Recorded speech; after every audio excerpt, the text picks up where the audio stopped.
प्रिय दर्शक बंधु नमस्कार।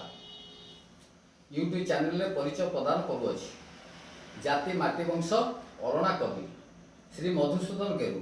मु जणे कवि कलाकार। मोर निजर अनुभूति कविता 600 रु 700 कविता अच्छी। समयानुक्रमे प्रकाश करी। प्रथम कविता संथर के दासंकर मोबाइल भजन।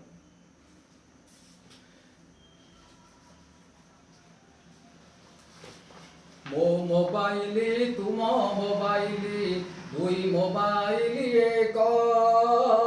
मोहर नंबर तुम पाखे अच्छी तुम नंबर केते कुह। प्रभुअर चित दास मो मोबाइली गोटी ओडिशा भितरे तुम मोबाइली सारा विश्व। मो मन भितरे तुमे रही अछ तुम भाव करुछि प्रकाश। प्रभुअर चित दास मो मोबाइली तुम मोबाइली दुई मोबाइली एक। मोर नंबर तुम पाखे अछि तुम नंबर केते कुह। तुम नंबर केते कुह।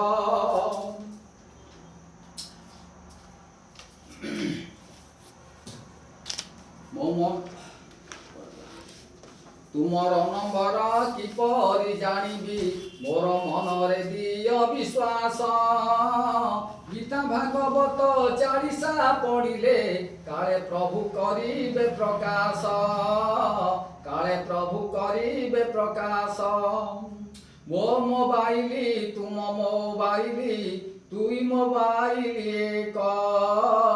मोर नंबर तुम पाखे अछि तुम नंबर केते कुह।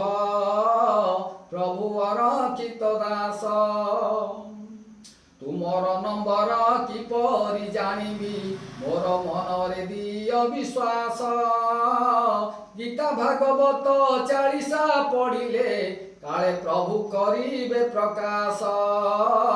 प्रभुअर चित दास मो मोबाइली तुम मोबाइली दुई मोबाइली एक। मोर नंबर तुम पाखे अछि तुम नंबर केते कुह। प्रभुअर चित दास अरचित दास महाकवचकु प्रभु तुम्बे करिछ प्रकाश। स्वप्नरे थरे दियो देखा प्रभु तुम दासंकर मुई दास। प्रभुअर चित दास मो मोबाइली तुम मोबाइली दुई मोबाइली एक। मोर नंबर तुम पाखे अछि तुम नंबर केते कुह। तुम नंबर केते कुह। लुहा चुंबकर भाव जेउ परी प्रभु तुमे करिब प्रकाश। चुंबक तो तुही लुहाटे मुही तुम पाद पदे मोर आस। प्रभुअर चित दास मो मोबाइली तुम मोबाइली दुई मोबाइली एक। मोर नंबर तुम पाखे अछि तुम नंबर केते कुह। प्रभुअर चित दास 5 पद गीत भावरे लेखिली मोर धर्मरे रहु विश्वास।